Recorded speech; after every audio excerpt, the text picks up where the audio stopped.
I'm doing excellent, and yourself, Mitch?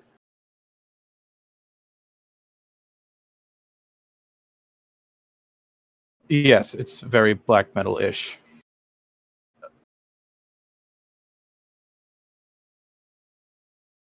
Well, it's kind of from two things. My favorite black metal band is a band called Grand Belial's Key, and the vocalist on their first two full feature-length albums, his stage name was the Black Lord of Crucifixion, although Lord was a bit spelt differently. It was like LOURDE, and obviously like that the sound to that, but obviously I didn't want to completely rip off his name, so I obviously set it back to its regular setting, then added the of Fenrir part because I forget exactly what I was thinking. I actually came up with this name even long before I came up with this channel. It was oh my god, I can't believe I'm going to say this, but it was actually my initial idea I had for like an Adventure Time character. But then I just went with it for my channel, and of course, Fenrir is the Norse wolf from mythology who's going to set to devour the sun and then fight Odin during Ragnarok. So it's cool enough for me.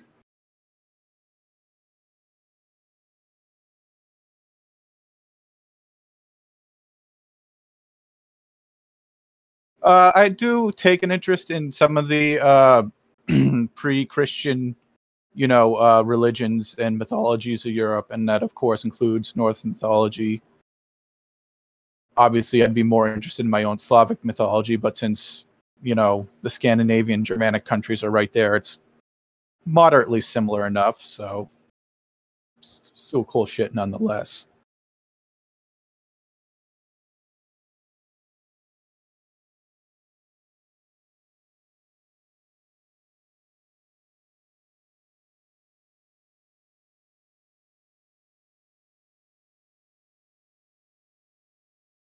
Well, I've had like two different channels before this one, and each of them did kind of separate things. Like my first channel that I made back in 2007 was basically me with the original friggin' Microsoft, no, Windows Movie Maker, just making videos about metal shit. And then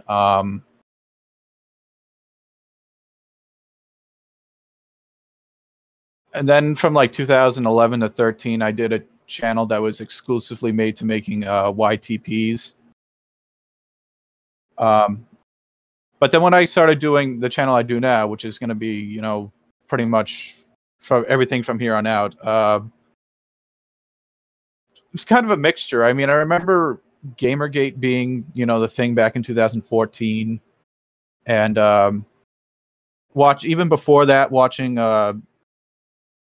Jim when he was known as the Internet Aristocrat, and yeah, he became the primary inspiration for my channel.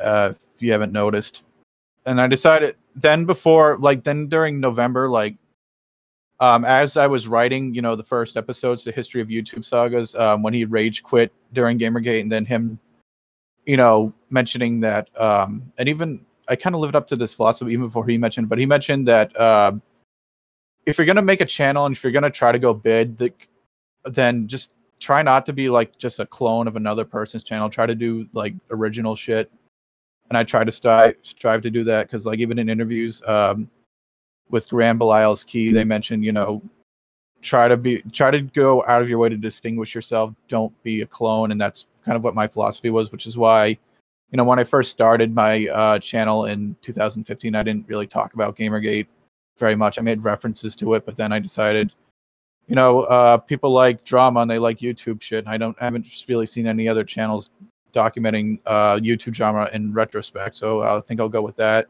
Use that to build my brand and expand from there on out.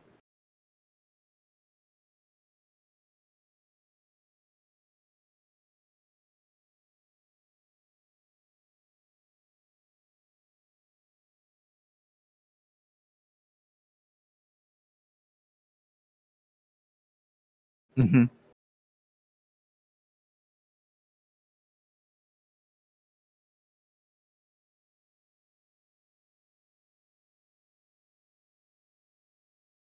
Yeah, everyone asks me when I'm gonna do him.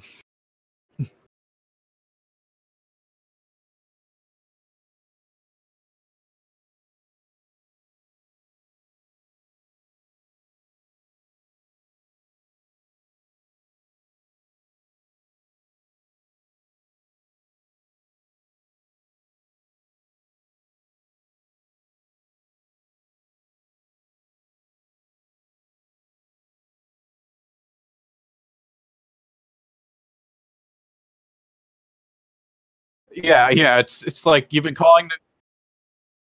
I was about to say you've been calling Chris Chan for all these fucking years now. Now that he wants to call himself Christina, it's a bit hard. Not just because of not merely because he's transitioning into a woman, but it's kind of like if someone just changes their name. Like I don't know, if you were to just randomly change your name to Paul, I'd find it a bit hard to start calling you Paul now. Yeah. Yeah.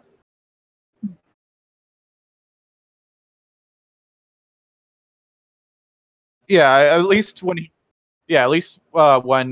Chris changed their name, they chose something that sounds relatively similar.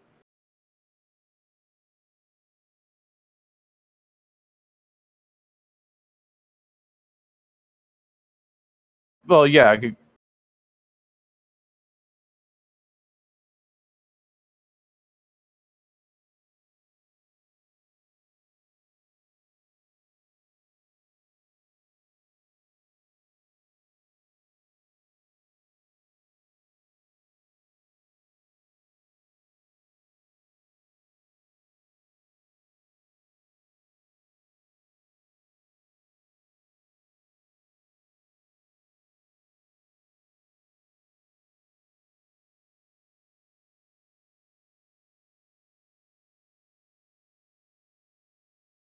well,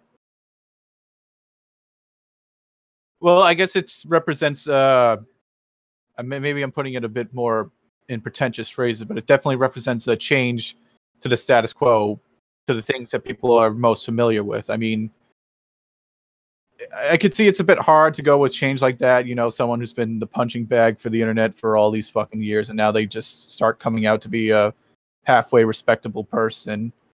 It's not something people can get used to. I mean, I get used to it because I never really cared much for Christian or even really followed any of the stuff surrounding him, her. But I obviously know about it. People talk about it all the time. It's inescapable, but at least things can change for the better.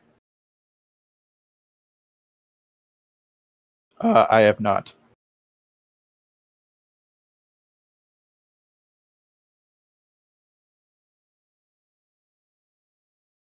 Hmm.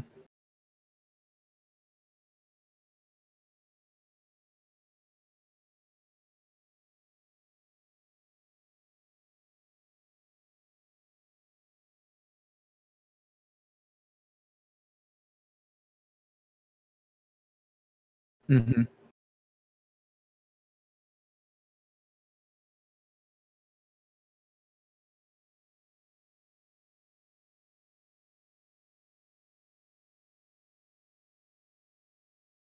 Oh, yeah.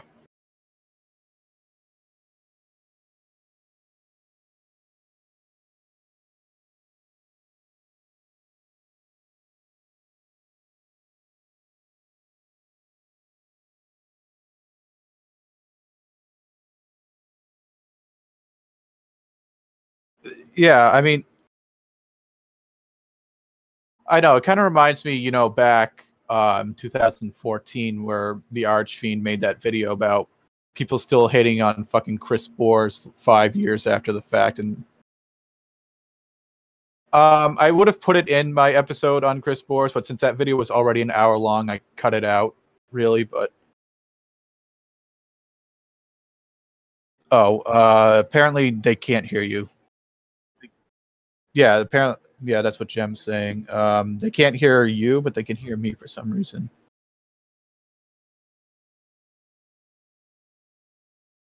Yeah.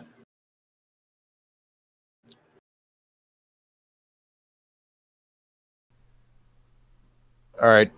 We're gonna take 5 seconds to try to fix this. You guys will have to wait 10 seconds, but yeah. Hang on, somebody said it was fine earlier, so something's happened. Carlos can hear me, but this gem can't hear me. Maybe if I push my... Oh, maybe it's the settings. Maybe the settings have gone down. Hang on. Let me just check that as well. So, while I'm doing this, apart from Mr. Medica, like, who's a YouTuber that's influenced you as well, would you say? I guess my influences have kind of expanded a bit. Like, even for a while before I started my channel a long time ago, okay, now he can hear us. Even basically, even though it's completely different content, but the way he would just talk about things that mattered to him in an important way would be actually, even Thunderfoot slightly influenced me in my earlier videos.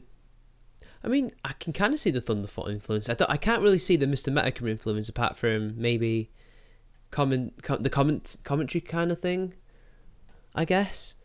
But but you're more interested in the past while he's more interested in the future, if you know what I mean. Yeah. Obviously, this was me. If I'm gonna be honest, me talking about stuff on the internet was, again, more of a hook.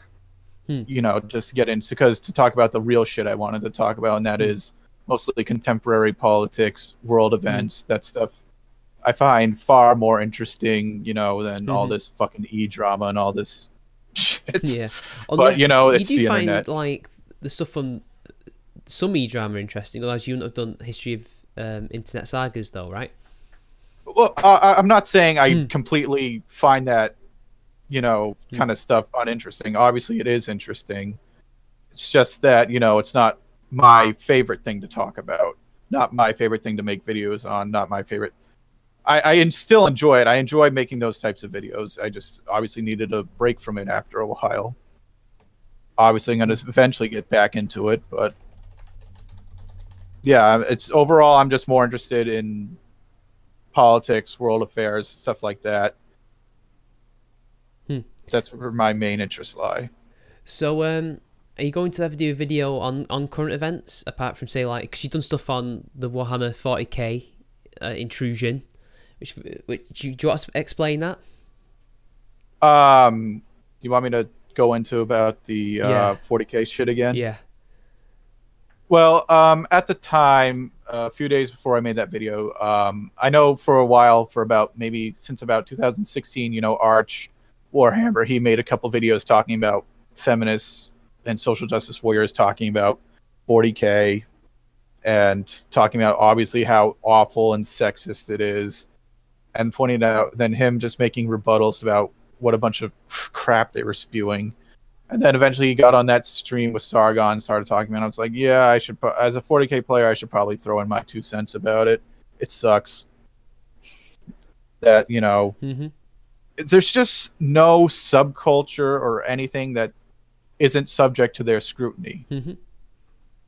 I mean, it's all part of the same friggin' narrative that they have. Is, you know, if something is, you know, made up composedly of white men as its fan base, then it must be inherently toxic in some way, because most of the fans are white men. Kind of like how a lot of these people, when you see, you know, all these programs like in my Parkland video where I talked about the in-school arrest program being scrapped because it disproportionately affected minorities and non-whites. It's because they have this narrative. It's because if something, if a program or a policy negatively affects minorities or non-whites or women, then it must be because it's inherently bigoted by design. Yeah, and it probably disproportionately affected white boys and men as well. So, I mean, so because it happened to also affect these groups as well, oh, that's even worse. But we don't really care about the other group that's being affected, because, as we know, I mean, in my country anyway, if we had that kind of thing going on, it would be white boys that would be overwhelmingly affected. Kind of, if it's in schools, because they're the ones doing really badly in schools. Like they're like third worst. Well, yeah, well, it's kind of the same thing here, where it's basically where they tell us, okay, even if you are like some poor homeless white man or whatever, you're like, no matter how bad you have it, some minority is always going to have it worse than you. Hmm. And then they'll also tell, the rich and privileged blacks who even may disagree with this, no matter how rich and privileged you are as a black man, some white guy is always going to have it better than you. Yeah. And it's just no, that's not how things are. Also, what I do like is what I find funny is that they call them feminids. Oh yeah, feminid incursion. because it is true, because most of these people are fucking hive-minded. Well, if for those who don't know what a feminid is, all right, a feminid is just a feminist, right? But it's a play on the word tyrannid, which is basically the 40K's version of Alien, but it's slightly more complicated than that. But it's basically Alien, right? Yeah, the they're core basically concept. Yeah. Well, some of the concept art was obviously inspired by Alien, and they're basically a bunch of ravenous race of Tyranids. They're also, if you people are familiar with the Star Trek, the Tyranids are kind of like the Zergs. Yeah, true. I mean, it was part of the course. They were always going to go and get into tabletop and paper gaming because they already infected Wizards of the Coast and Magic the Gathering, so obviously the next big thing was going to be Warhammer and Games Workshop. Yeah. Thankfully, go on. I was supposed to say, well, I noticed, even prior to Gamergate starting in 2015, like in this general decade, it was really the feminists and the SJWs are really trying to get their claws deep into nerd culture, and then you could see it in every fandom associated with, nerd culture. I mean, whether we're talking, video games, if we're talking about anime, or we're talking about Wizards of the Coast, card playing, and now it's affecting tabletop war gaming. It's just like, fuck off. Jeez. Yeah, I mean, because of their authoritarian ideology, they have an authoritarian ideology, and because if something isn't controlled by them, that's a threat automatically. That's how these ideologies work. We'd be saying the exact same thing if it was a fascist group doing the same thing. Well, if it's not if it's not directly controlled by them, it's a threat. Even if it isn't actually a threat, but they can never be so sure, because in some way they're right that even if it's not a threat now, it will be at some point because that group could end up seeing the writing on the wall and do something. That's the idea anyway. But also, I think they're trying to fundamentally change these cultures as well to fit their model of what it should be or what the world should be. I think in some way, because again, this is what Stalin did. It's what Hitler did. It's what a lot of these guys do. They, in order to get full control, they must fundamentally change their countries or people. Like, at least with communism, it's kind of hard. You can't fundamentally change humanity to be more altruistic without some kind of evolution. I think that's true. I mean, I remember reading this Cato article defending, Taylor Swift being apolitical and being what many people would snarl as a fence sitter. It's just like they pointed out that to the Soviets, and I guess even to these SJW types, is that they cannot stand things that are essentially apolitical. It's almost worse than, being the opposite direction. To them, everything needs to take a stand, and it needs to obviously take their stand.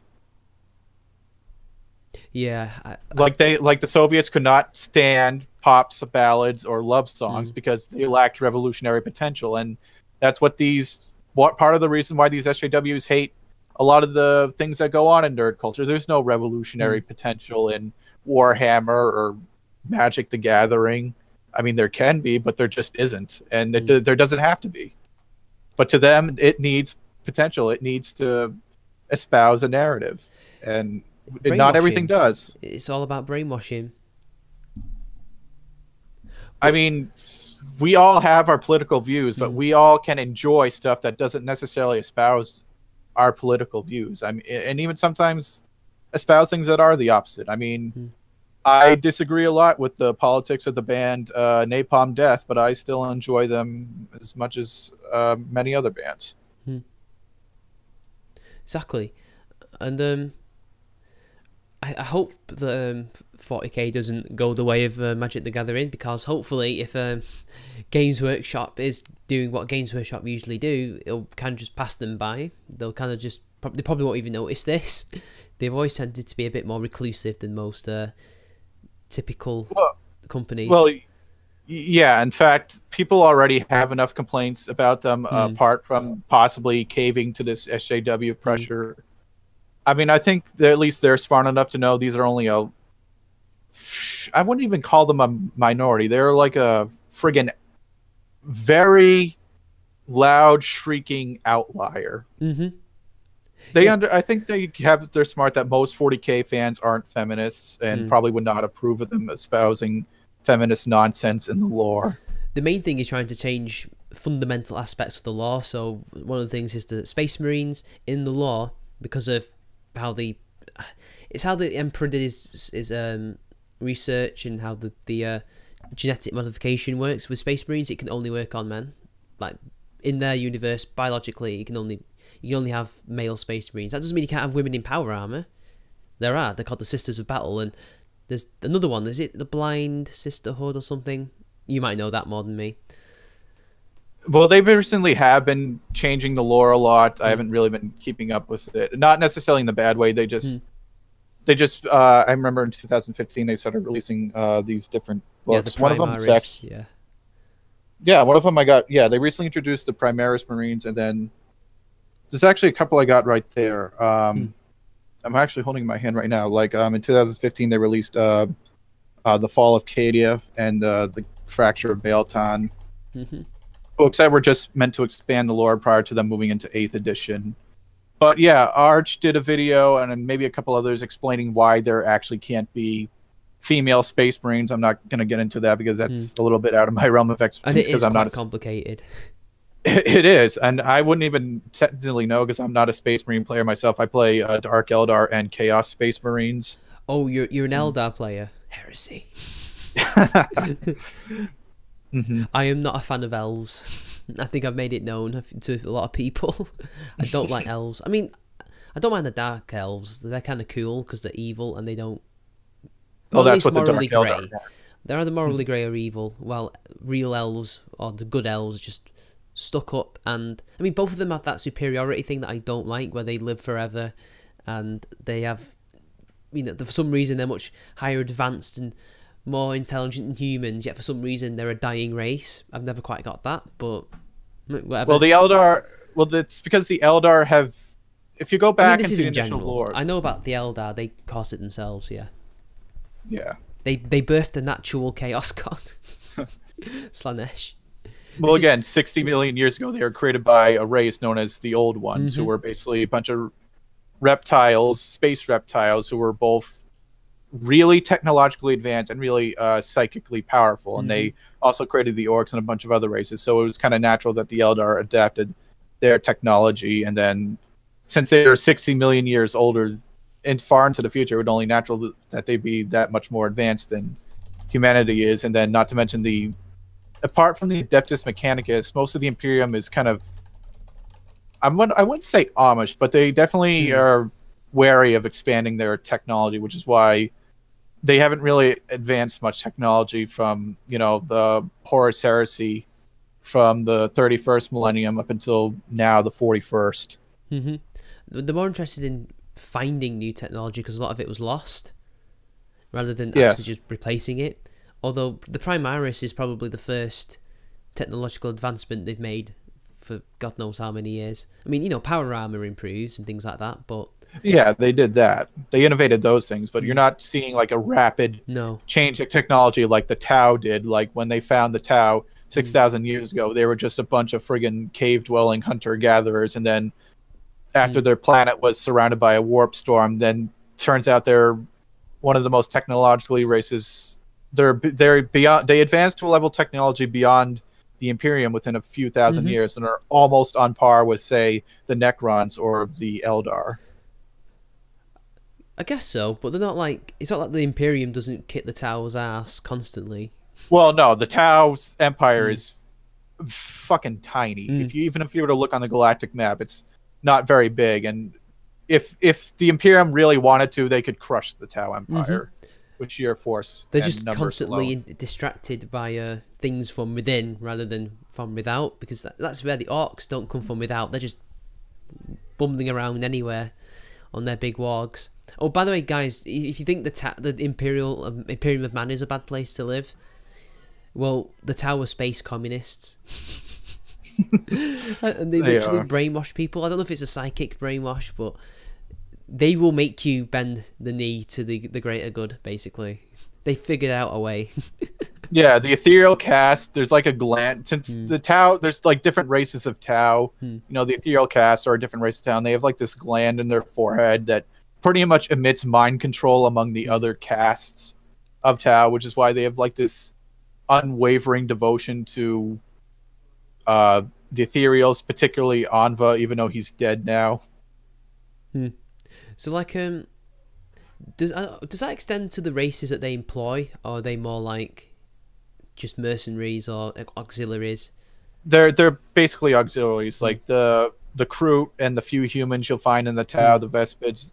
That form of mind control doesn't really work on them, but they're basically conscripts and auxiliaries. That's really it. Hey, at least they're not as committed to the greater good. At least these glands can't die out the light of the Emperor, you know. Yeah, no. You will not block my light, Xeno scum. I love the memes. I think 40k memes are amongst the most dank memes you will ever find. There's a reason why people call Trump the God Emperor. Yeah, even though obviously leftists don't get it, but yeah, it's literally just this. It's a good title. The God Emperor basically saved mankind, and to these people, Trump will save mankind. Well, America. He'll save America, but it looks like he might just save us from World War III with the North Korea. So yeah, I guess he is the God Emperor. Yeah. He's the man born in ancient Mesopotamia. No, Turkey. Gotta get that right. Oh, okay. I see how it is, you friggin' Grey Wolf. I mean, Grey Wolf, I don't know what that is. Oh, those are the Turkish ultranationalists. Oh, right. They're like a death squad over there. Right-wing death squads. K. Oh, wait, no, it'd be Grey. Wolf. I missed that song. That's been purged. But it keeps coming back occasionally, though. That's what I don't think a lot of people realise that all those. I mean, it is a satire song. It's not. Nobody wants to actually kill people, or those people do the Moon Man memes. It's literally just we're gonna use these racist concepts to make ironic humour out of. But it seems like YouTube doesn't get that. Yeah, I mean that's how I see it. You know. Well, of course not. If nobody could see that Count Dankula was obviously being, you know, a shit-posting, you know, laughing stock on purpose, then they're obviously not going to get that jokes and memes. I'll grant people this, though. Sorry, go on. Then they're not going to get out that jokes about, you know, the free helicopter rides and the right-wing death squads are just a joke. I mean, they're probably... Yeah, go on. There probably are some autistic retards who actually advocate for that shit, but nah. Because I will grant them that it does look very real, and when I first watched it I laughed, but I thought, is this real? You do think that when you first listen to it, but then when you look into it, it really isn't. It's just people memeing. But that's the internet. It's hard to actually discern what people actually are saying. By the way, to change the topic a little bit, did you hear about Mundane Matt? Oh, of course. We talked about it on Privileged Edgy's stream last night. Yeah. I really wish I could feel sorry for him, but I don't. I know. I mean, it's like, Matt, what the hell? You were started off as a decent guy, you know, 4 years ago. You're in the same place that Zoe Quinn put you in 4 years ago. I mean, you started off making a video criticizing her, then she false DMCA'd, and then you're going around false flagging people because they're making videos critical of you. Yeah, making him angry. Oh, I'm so angry. Click flag. I mean, you know, I get angry sometimes if people say things that I don't like. I don't flag them. Yeah, I've never flagged a video on YouTube. I flagged one video and it was like a petty thing, and it wasn't. It was before I was a YouTuber. I was like 15 or something. I know. On my And first channel, it was like an ex-friend of mine. That I thought, fuck you. That's what I did. No, I thought, this will teach him. No, I only flagged one video, and that was on my first channel, and that was because there was a legitimate reason back when you could flag people for like having sexual content. I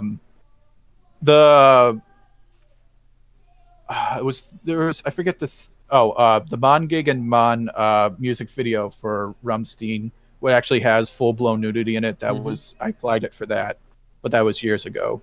That's the only video I ever flagged or remember flagging. I never false flagged a video because they were critical of, people I know or anything like that. And then there was and of all people that he had to fight and lose to, of course it had to be Ralph, right? Of all the people. Yeah. Because he's the type of person who could accuse somebody of doing something or saying something that they didn't actually do or say, but you only go and prove him right. Yeah. Like, you made me side with... Well, yeah, I guess I am technically of his opinion that Matt is a piece of shit for doing that, and he shouldn't be false flagging people, but it's like... I feel dirty doing that. I know. I mean... But I wouldn't be a consistent, intellectually honest person if I didn't do that. Where it seems like Matt thinks because he's like a reasonably sized YouTube channel that he can basically do whatever he wants and think whatever he wants, and it won't impact his integrity or honesty in any way. I mean, everyone's allowed to fuck up once if they're sorry for it, but he's only sorry because he got caught, so it doesn't count.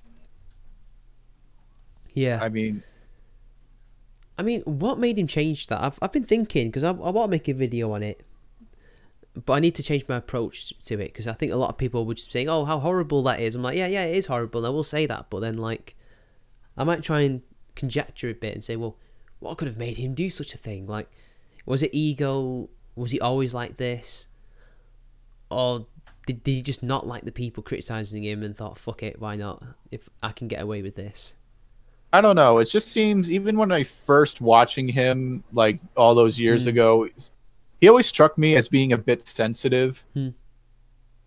That's why, like, even when people watch Mundane Matt videos, they're not really watching for him. They're usually watching it because he's usually talking about something that other people are talking about. Yeah, he's like, not really a news channel. He reads the news and puts his opinion on it.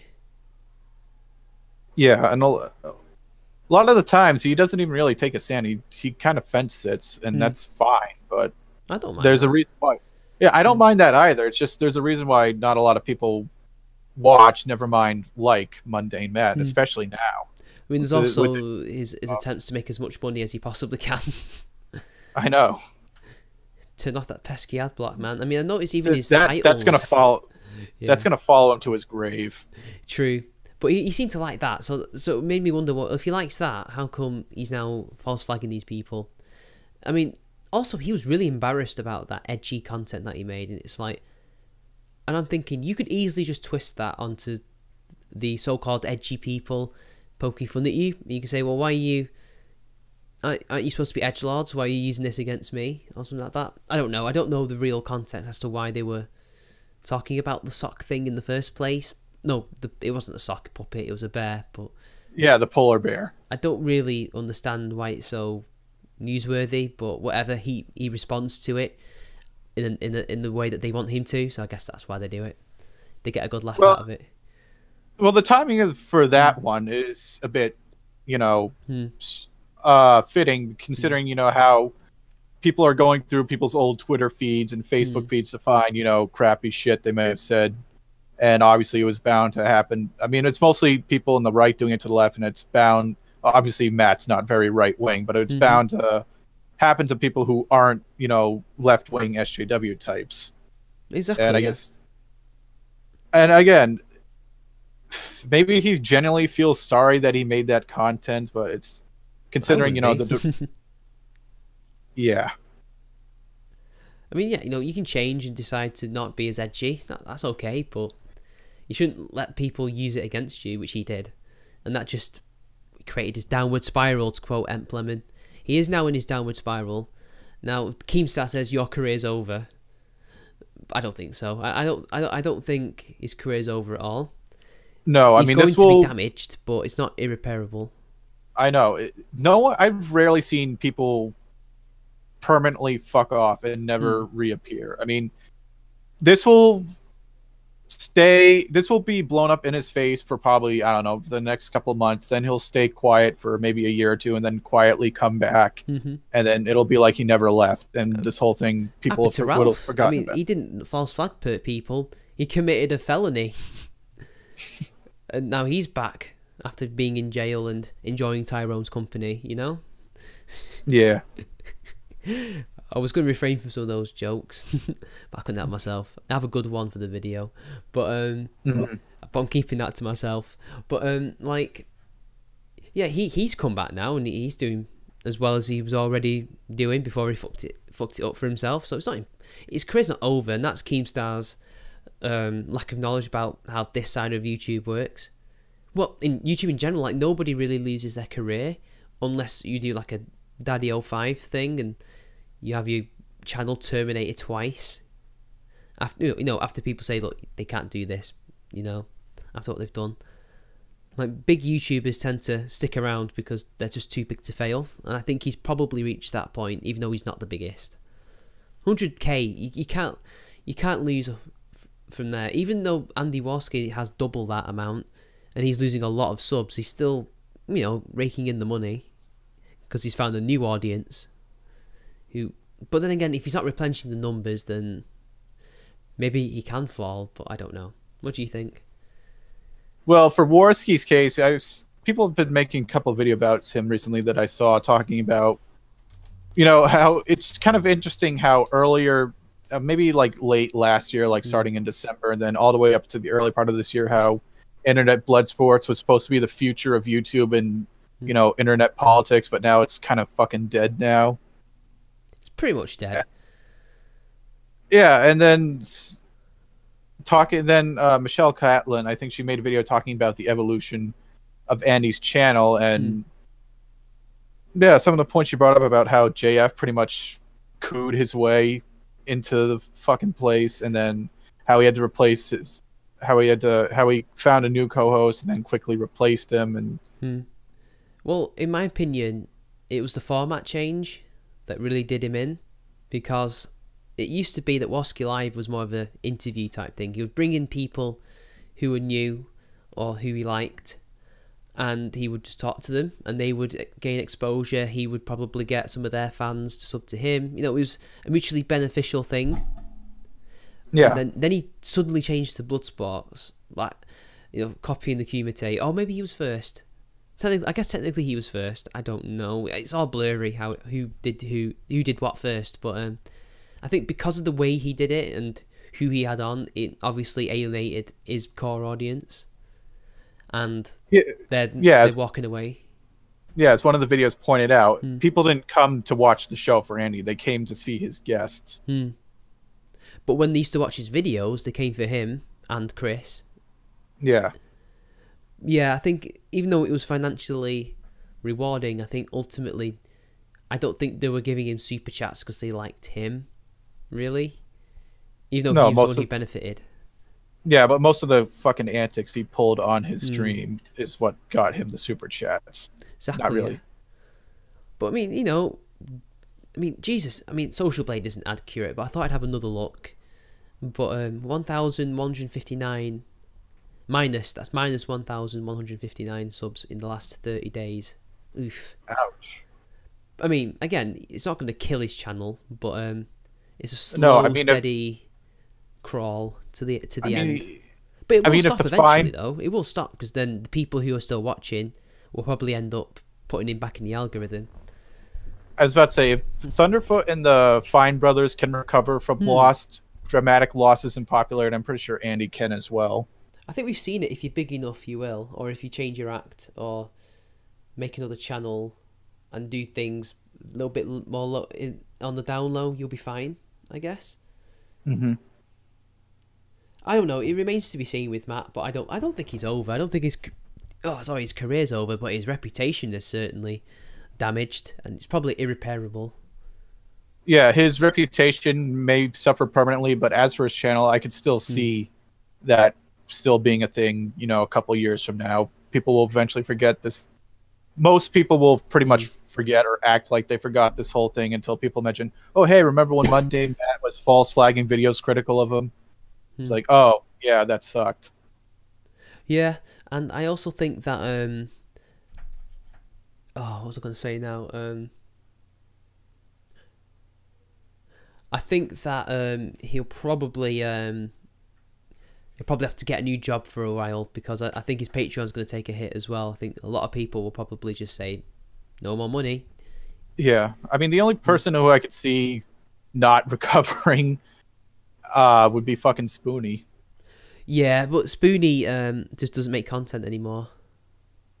No, he just friggin' begs on Amazon, and then apparently I heard, you know, yeah, I think Frederick Knudsen made a follow-up video after Jim's video on him, and he pointed out how even though he initially started losing even more money on Patreon after Jim's video about him came out, he eventually started making more, but that was mostly his family trying to help him so he could afford to keep paying the mortgage on his house. God, that's such a sad state of affairs. What is it? Is it really down to depression and illness and things like that that made him stop, or was he? Or did he just lose passion? Like, it could have just been that, and all the health issues he had kind of factored into it. I still don't really know how to explain that.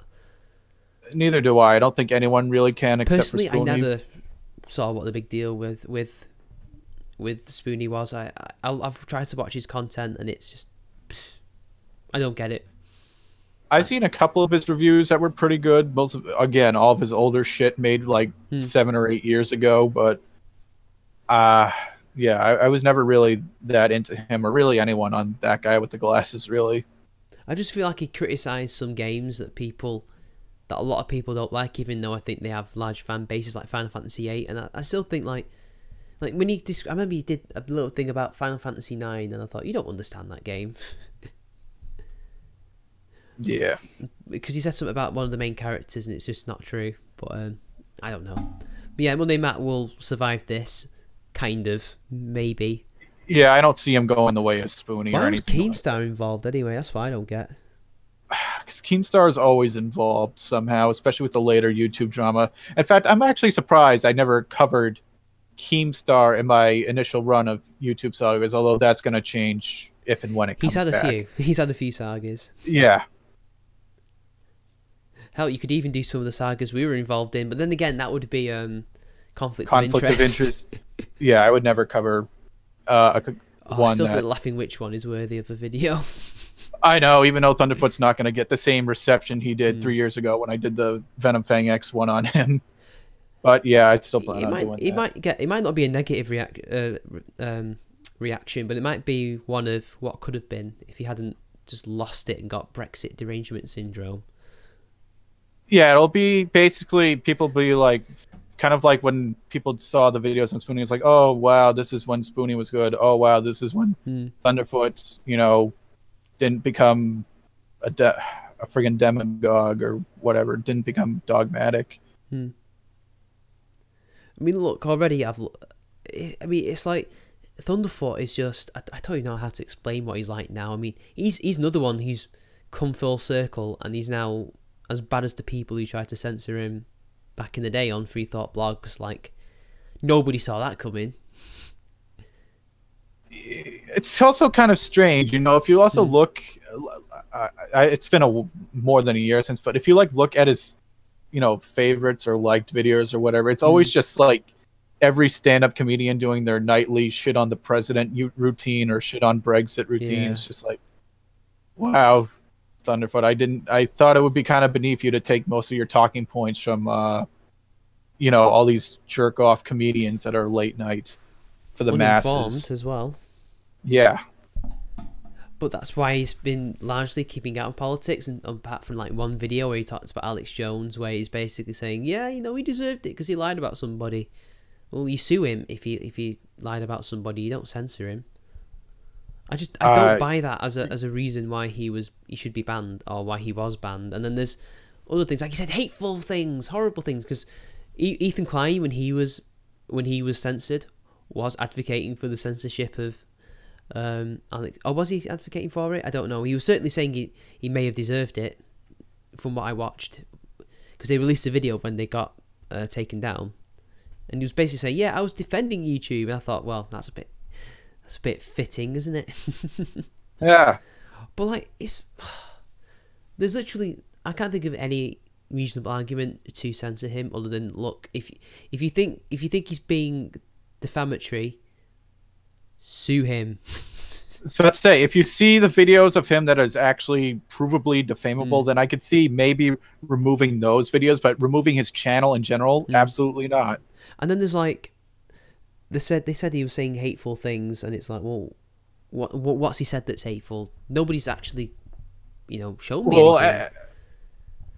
Well, again, even if you like criticize the notion of white privilege, then that's obviously a sign that you're a racist, or say hateful things, or think hateful things. And then there was one thing about, he was apparently threatening somebody, like, we should put who was it, that guy he apparently threatened, that they've been talking about? Do you know about that? They say he supposedly threatened, the families of the kids who got killed at Sandy Hook, although apparently that's actually not true. Some of his retard fans were doing that, but not him himself. And you can't take responsibility for what his fans do. It's obviously a shitty thing. And yeah. People obviously have to watch the rhetoric. But again, he's not personally responsible for victimizing these people. That's one of their main arguments, that, isn't it? You're a big YouTuber. You have an audience. You must control them. I can't. I know. I mean, we can condemn it and say, I don't support that. But again, we don't have any power over these fucking people. All we have is influence, and influence and power, they're not mutually exclusive, but they're, again, not the same thing either. The only person I can remember him, it's not even really threatening. I mean, I still fucking remember, him 2 years ago walking onto the set of Young Turks and Shank wanting to punch the shit out of him. And then Jimmy became the Viper, didn't he? Yeah, the fucking pussy spat at him and then ran away. Mind you, he's apparently become a bit more moderate recently. Well, yeah, because apparently he was Never Hillary, Bernie bro or something like that. Yeah, he isn't Never Hillary, and he's been criticizing the Democrats a lot. I'm not sure about Kyle Kalinske, though. I mean, even though he was saying you don't censor Alex Jones, I can't help but think about what Louis Levi thinks about him and what he said and what he showed, and it's like, I just don't trust Kyle, because he'll defend the same people who are trying to ruin his, well, they have ruined his Justice Democrats thing. Like, why are you doing that? Because I think when it comes to Kyle's mind, and many on the left, even though he's reasonable about 50% of the time, to Kyle's mind, it's like, no matter how bad the left is, it'll never be worse than the right. Yeah, that's what ruined Bill Maher in the end. Yeah. And that's not true. I mean, there is, at times, the left will be worse than the right, and there will be at times, mostly in the past now, that the right was worse than the left, but that's not the case now. You could scream about, oh my god, look at Charlottesville, and there's this small internet movement that calls itself the alt-right. It's like, these things are fucking irrelevant in the grand scheme of things. I mean, you really have to put things into perspective. What is more of a threat? A small group of people calling themselves the alt-right in their views, or the unfettered masses of third world immigrants coming into the United States and Europe? What is more of an existential threat? The alt-right, or all these illiterate, unassimilated immigrants who have views that are contrary to the values of our countries? It's definitely the alt-right. Of course.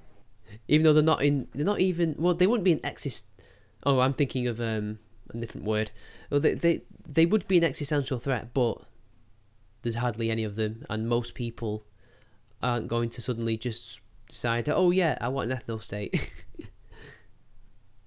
I mean, it's getting harder and harder to, try to avoid both sides, but again, it's the one thing that the alt-right has going for it is they support some semblance of normalcy of the society that we recognize. They obviously are pro-Western civilization, while most of these on the far left aren't. Well, the pro-Western civilization to the extent they are pro certain things that they like about it, but they will do away with things that are fundamental to our way of life. So a lot of the Enlightenment values will be done away with, because let's be honest, that would, for a lot of the alt-right, not all of them, because I know it's a wide spectrum, much like autism. Some of them would like to have those values, so free speech, freedom of association, the things that we talk about on our channels on a daily basis. Yeah, but they still would be against that. I don't think they appreciate it. They pretend to. Like, I've seen two alt-righters, I mean, Richard Spencer was one of them, say, yeah, we're just pretending to like free speech. Once we're in power, there will be none, because they need to keep control. I understand that, but I was about to say, at least they still have some respect for the culture. Yeah, I'll give you that. And the history. Yeah. I'll give you that, yeah. But I think... Go on. They're also the evil we know. I mean, even if they're full-blown Nazis, they're still the evil we know. We don't know. There's never been, a society run by this sort of brand of totalitarian SJWism. We don't know what that society is going to be like. We can hazard a guess with all the communist countries that are either still around or are long gone. Yeah, but even then, I mean, you don't see China importing millions of non-Chinese into their country. You never saw Russia importing millions of non-Russians into their into the Soviet Union, saying, Soviet or Russian society is inherently racist. We need to change it to be more accommodating to these millions of non-Russians we're now letting in. Mm-hmm.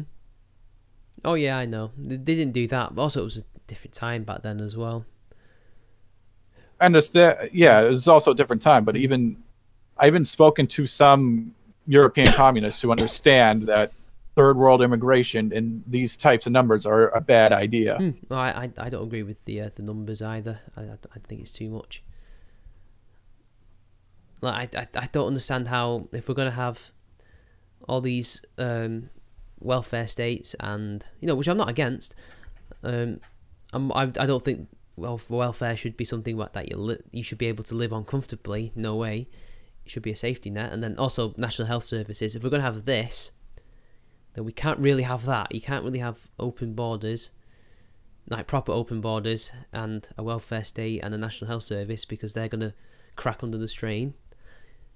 It should really be it should be more regulated. It should be, okay, we can only allow this amount of people in this year, otherwise everything starts to go to shit. And also, we should be able to pick and choose of that certain number who it should be.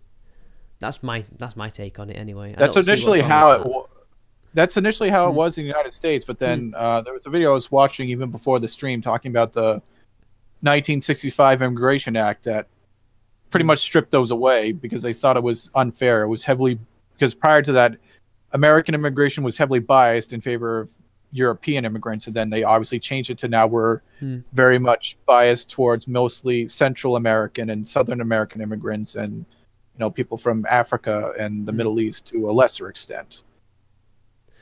And the only Europeans we want here are doctors and rocket scientists. If you're a working class or even an upper class European, then we kind of don't want you. Although apparently since the fall of communism in Eastern Europe, we actually are seeing a minor surge in immigrants from Eastern Europe. But most obviously of them go to Australia. Yeah, but it obviously pales in comparison to immigration from the Central and Southern American states and even countries like India and China. True.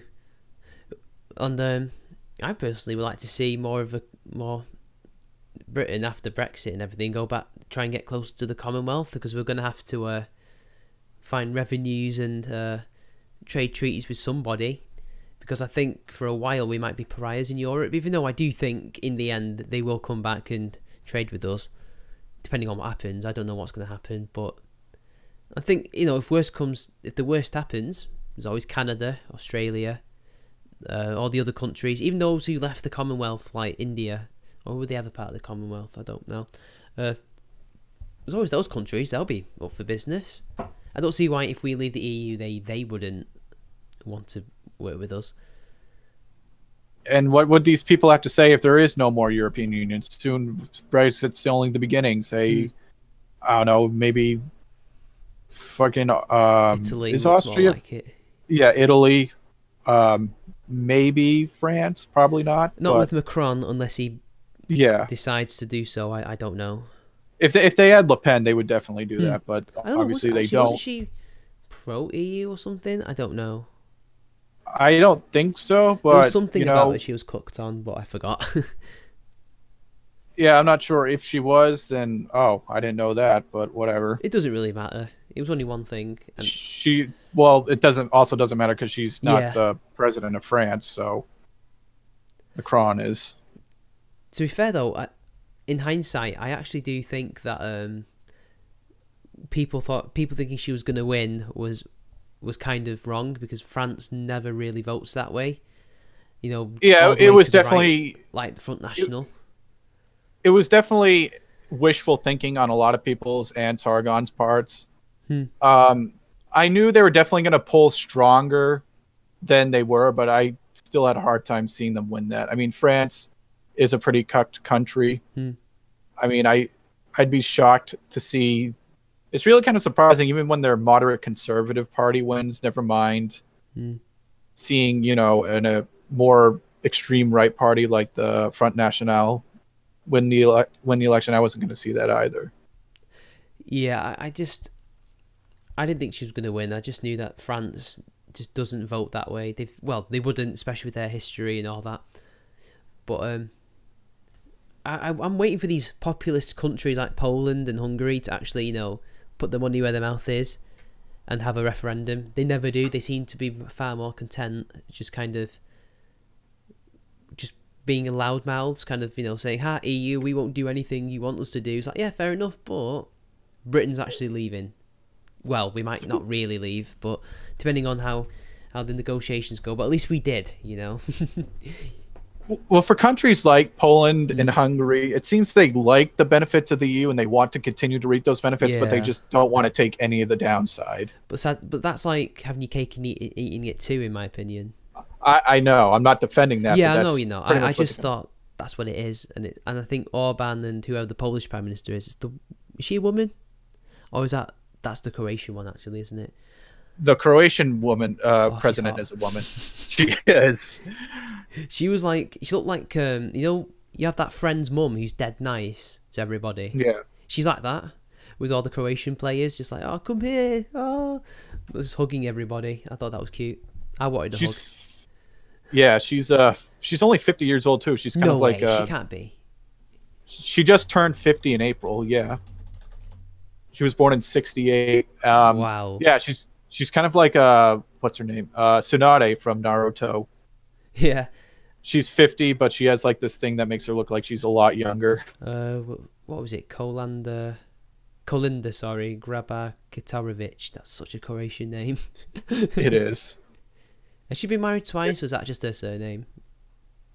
Wow, she is 50. Wow. She hasn't aged in 10 years. I know. Well, maybe slightly, but she still looks nice. I wouldn't say no. I mean, geez, she still looks maybe 10 times better than fucking Pamela Anderson does now. I mean, Macron looks like he doesn't want to let go. In this photo I just found at the World Cup final, he's like, even if I hope I lose so I can keep holding her hand. The friggin' Shadman cartoon about that was the best. Oh no, Shadman, he's everywhere. He will. Yeah. You think something is safe from his drawings? No. He got censored recently, didn't he? He had something removed. Yeah, I think so. Now his is an interesting case because he draws lolly, doesn't he? He definitely draws a lot of lewd images. I'm not sure if it's lolly though. He might have drawn lolly. He does draw lolly. And I've watched a video about the reasons why he does it. He says he just does it because he likes to push art, and he doesn't have any feelings towards kids in any way. And if you actually look at his art, they're not drawn really as kids, more as adults, but they look, you know, infantile, I guess. It's like, I don't know how old you are, so I'm gonna step back. I guess it's more like adults, if adults look like kids, because they have like breasts and shit like that, and it's like, that's not what kids look like. He just wants to be edgy, I think. I know, and that's fine. That's okay. Yeah, there's no shame in that. I don't think lolly should be illegal either, because it's not real, and in my opinion, that could be a good way to stop potential sex offenders. Give them this, and they might, you know, masturbate to it and be fine. I don't know, and it'll protect kids, because then the people, you know, maybe child pornography will drop. Hopefully, I don't know. I'm not sure how I feel about that. I mean, that's some good points, but I mean, then again, you're kind of leaning into the area. I don't know. Maybe we normalize it. I could only see. I'm not trying to normalize it. I just want an outlet or something. You don't have to like it or anything. Like, I know that, but it's just, you know. Yeah, it could be a slope. Yeah, it actually could be. I don't know, but you know, at least it's worth a shot. You know, we have to talk about these things. But yeah, I think it's already. I think in some places it is legal. Like, I remember going to one anime convention and they did have friggin' lolly pillows that were completely naked. I'm like, how is this not? How is this not illegal? And they're like, oh, it's not. Here's a funny. I'm going to show you a new YouTuber. Well, he's not new, but I found him recently. He's called Someone Seth Zetach. Yeah, you love this guy. He did a review of a Dakimakura. It was quite funny. I'm going to post it for you here. And I'll post it in the chat too. Fuck it, why not? This guy is funny. You might have seen him. I don't know. His name definitely looks familiar, but I don't think I've actually... He's kind of like a channer. Like, you know, like those YouTube channels influenced by like 4chan. So like Punished Creeps Work, if you've heard of him. He does like he reads out green texts and creepypastas and D&D stories, things like that. I'm on his Discord, but apparently he left it. He left his own Discord. Oh, because apparently, well, I talked to his fans and they said, yeah, he found it too autistic, and I thought, oh, come on, he cultivated that. He should be used to it. He didn't want to reap what he sowed. I guess so. Let's have a look. How are we for time? Oh, I think we should end it there, I think. Okay. We've gone for an hour. That's good. Anyway, it was a pleasure talking to you, Black Lord. Guys, sub to him, please. Nice meeting you too. In fact, I will just get your channel thing. Oh, yeah, check out my latest video on the South Ossetia War. Yeah. I uploaded it just the other day. How it almost accurately... No, wait, how Ghost Recon almost accurately predicted this war. Yeah. Let's talk about that for a bit, though. Like... How I remember seeing that and I thought, is this Ghost Recon?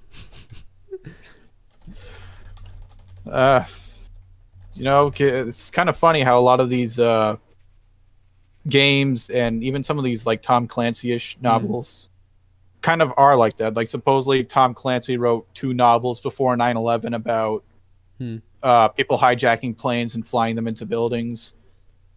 Although let's be honest, that's probably been a thing for a while in literature. Since we've had planes. I mean, you know, the Empire, not the Empire State. Yeah, the Empire State Building was accidentally flown into by like a bomber, was it? Or some kind of back in 1945, there was some military plane that was flying in the fog and it hit the Empire State Building. Won't let me edit it, damn it, fucking YouTube. I'll do it in a bit. Anyway, guys, this has been Mitch and the Black Lord, and we'll see you later. See ya.